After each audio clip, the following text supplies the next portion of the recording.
Halo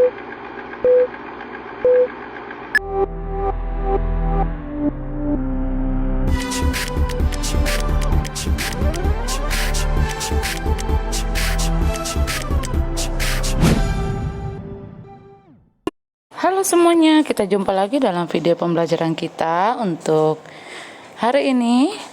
Kita masuk dalam bab yang ke-9, keluarga yang mengasihi.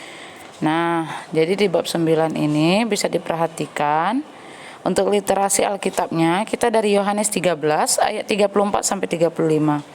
Bunyinya, aku memberikan perintah baru kepada kamu, yaitu supaya kamu saling mengasihi, sama seperti aku telah mengasihi kamu. Demikian pula kamu harus saling mengasihi. Dengan demikian, semua orang akan tahu bahwa kamu adalah murid-muridku, yaitu jikalau kamu saling mengasihi. Jadi kita harus saling mengasihi ya, satu dengan yang lain, karena itu adalah perintah yang diberikan. Nah, di halaman 66 bisa sama-sama dilihat di bukunya dan dibaca bahwa materi yang pertama adalah saling mengasihi. Nah, Tuhan menciptakan Adam dan Hawa itu menjadi manusia yang pertama agar mereka hidup bersama dan mereka bisa saling mengasihi, mereka bisa saling membangun keluarga. Abraham juga mengasihi Sarah sampai mereka tua dan mereka memiliki anak yang bernama Ishak. Nah, mereka mengasihi Ishak sebagai anaknya. Ayub juga hidup saleh dan ia juga mengasihi istri serta anak-anaknya. Bahkan Ayub selalu membuat mezbah dan mempersembahkan kurban. Ayub juga memohon kepada Tuhan untuk mengampuni seluruh keluarganya. Karena apa? Karena yang telah melakukan dosa untuk melawan Tuhan. Nah, ini adalah bukti bahwa Ayub mengasihi keluarganya. Nah, terkhususnya juga Tuhan Yesus memberikan perhatian khusus kepada keluarga. Efesus pasal 6 ayat 1 sampai 2 mengatakan bahwa hai anak-anak, taatilah orang tuamu di dalam Tuhan, karena haruslah demikian. Hormatilah ayah dan ibumu. Ini adalah suatu perintah yang penting, seperti yang nyata dari janji ini, supaya kamu berbahagia dan panjang umurmu di bumi. Kolose 3 ayat 20 sampai 21 juga menyatakan hal yang sama, sehingga memang kita harus saling mengasihi dalam kehidupan kita. Nah, alasannya kenapa kita harus mengasihi keluarga? Karena Tuhan telah memerintahkan. Karena itu adalah perintah yang Tuhan berikan. Apa perintahnya tadi? Yaitu agar kita saling mengasihi. Nah, Tuhan Yesus mengasihi setiap keluarga. Ia mau agar semua anggota keluarga itu juga bisa saling mengasihi, mengikat hati satu dengan yang lain, sehingga dapat saling memperhatikan satu dengan yang lain. Yohanes 13 ayat 34 sampai 35 sesuai literasi Alkitab kita tadi juga sudah kita baca bahwa aku memberikan perintah baru kepada kamu, yaitu supaya kamu saling mengasihi sama seperti aku telah mengasihi kamu, demikian pula kamu harus saling mengasihi. Nah, kasihnya Tuhan Yesus itu sudah sangat nyata, yaitu kasih agape. Apa itu? Kasih tanpa syarat. Nah, jadi kasih agape itu adalah kasih tanpa syarat, yaitu Tuhan Yesus rela mati di kayu salib untuk menebus dosa-dosa semua manusia.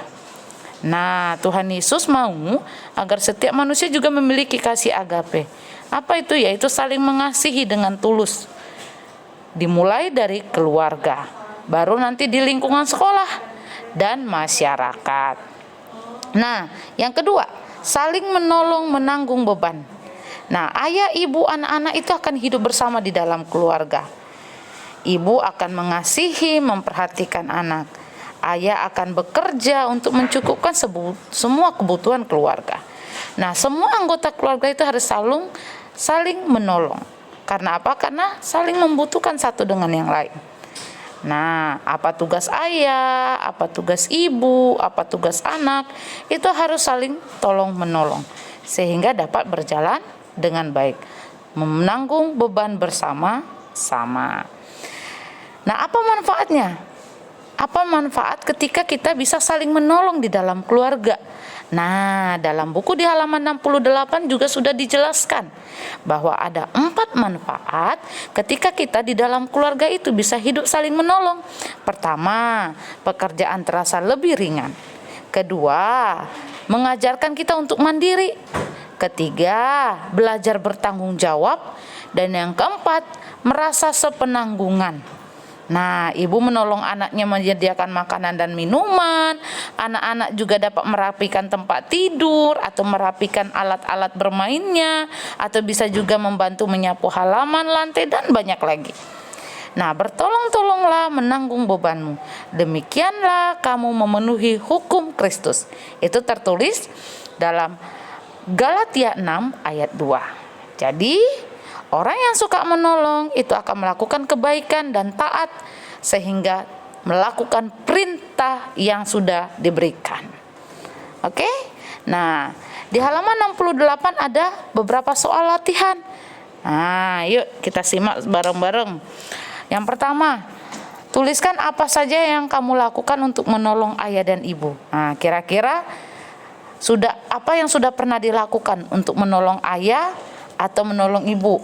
Nah, silakan ditulis ya di bukunya di halaman 68. Contohnya mungkin menolong ibu menyapu rumah, atau menjaga adik, atau membuang sampah, dan masih banyak lagi contohnya. Pertanyaan yang B, pernahkah kamu tidak mau menolong? Nah, yang pernah tulis pernah ya. Yang tidak pernah, tulis tidak pernah. Lalu yang C, apa manfaat saling menolong? Nah, tadi di atasnya itu sudah dijelaskan ada 4 manfaat ketika kita saling menolong di dalam keluarga. Nah, dan kenapa sih kita harus saling menolong di dalam keluarga? Karena kita saling membutuhkan. Dan apa yang diajarkan Alkitab di dalam Galatia 6 ayat, itu ayat 2 ya, bukan ayat 12 ya. Bertolong-tolonglah menanggung bebanmu, demikianlah kamu memenuhi hukum Kristus. Jadi kesimpulannya, orang yang suka menolong akan melakukan kebaikan dan taat melakukan perintah Tuhan Yesus. Oke, masuk kita ke cerita halaman 69. Materi bagian 3, memaafkan dan berdamai. Keluarga yang saling mengasihi itu akan saling mengampuni apabila melakukan kesalahan. Ingat, Tuhan Yesus juga mengajarkan untuk saling mengampuni loh. Orang tua memaafkan kesalahan anaknya. Bahkan sebaliknya, anak juga harus memaafkan kesalahan orang tua. Karena apa? Karena mengampuni itu adalah melupakan kesalahan orang lain. Nah, itu yang perlu kita ingat ya. Mengampuni adalah melupakan kesalahan orang lain. Jadi kalau kesalahan orang lain masih diingat-ingat, apakah itu sudah mengampuni? Ayo dijawab sendiri ya. Nah, ada keramahan, ada kebaikan, dan ada kasih sayang di dalam keluarga. Efesus pasal 4 ayat 32 mengatakan, tetapi hendaklah kamu ramah seorang terhadap yang lain, penuh kasih mesra dan saling mengampuni, sebagaimana Allah di dalam Kristus telah mengampuni kami. Jadi Tuhan aja tidak pernah mendendam dan membenci manusia yang mengakui dosa dan mohon pengampunan. Jikalau kita mengakui dosa kita, maka Ia adalah setia dan adil, sehingga Ia akan mengampuni segala dosa kita dan menyucikan kita dari segala dosa. Itu tertulis di 1 Yohanes 1 ayat 9 ya. Diingat ya. Nah, ketika Daud berbuat dosa, Tuhan menghukumnya. Iya, karena apa? Karena selain Tuhan itu memiliki kasih, Dia juga adil. Dia akan menghukum setiap manusia yang berdosa. Tetapi ingat, setelah Daud mengaku dan memohon ampun, Tuhan juga mengampuni dan mengasihi Daud. Namun hukuman tetap berjalan ya. Tuhan tetap memberkati juga ketika memang benar-benar mengakui kesalahan. Nah, kita juga belajar dari kesalahan saudara-saudara Yusuf. Nah, saudara-saudara Yusuf itu berbuat jahat. Mereka menjual Yusuf menjadi budak di Mesir. Padahal Yusuf itu adalah orang yang jujur dan disertai oleh Tuhan. Akhirnya Yusuf menjadi besar di Mesir. Suatu hari ketika saudara-saudaranya datang membeli makanan ke Mesir, nah mereka bingung. Mereka tidak mengenali Sehingga apa? Sehingga ketika mereka bertemu dengan Yusuf, mereka bisa mengenali itu Yusuf dan mereka merasa bersalah dan meminta maaf kepada Yusuf, sehingga Yusuf mengampuni dosa saudara-saudaranya. Nah, itulah yang Tuhan Yesus mau agar setiap anak-anak juga ketika mengampuni berarti melupakan kesalahan yang sudah dilakukan. Refleksi di halaman 71. Pernahkah kamu menyakiti hati keluargamu, baik papi, mami, kakak, adik, paman, atau siapa saja, mau keluarga inti, mau keluarga besar, pernah nggak? Ditulis ya. Sudahkah kamu minta maaf atas kesalahanmu? Nah, kalau melakukan kesalahan ya, apa yang kamu rasakan saat ini karena belum berdamai? Nah, biasanya kan orang kalau belum meminta maaf itu kadang bisa sedih, bisa marah, tidak tenang. Nah, itu dia kan. Nah, jadi tugasnya adalah silakan hafal Yohanes 15 ayat 13. Nah, ini untuk ini ya, tugas next ya. Yohanes 15 ayat 13. Tidak ada kasih yang lebih besar daripada kasih seorang memberikan nyawanya untuk sahabat-sahabatnya. Oke? Doa penutup silakan dilihat ya. Oke. Sampai jumpa dalam video selanjutnya. Thank you for watching my video. Bye bye.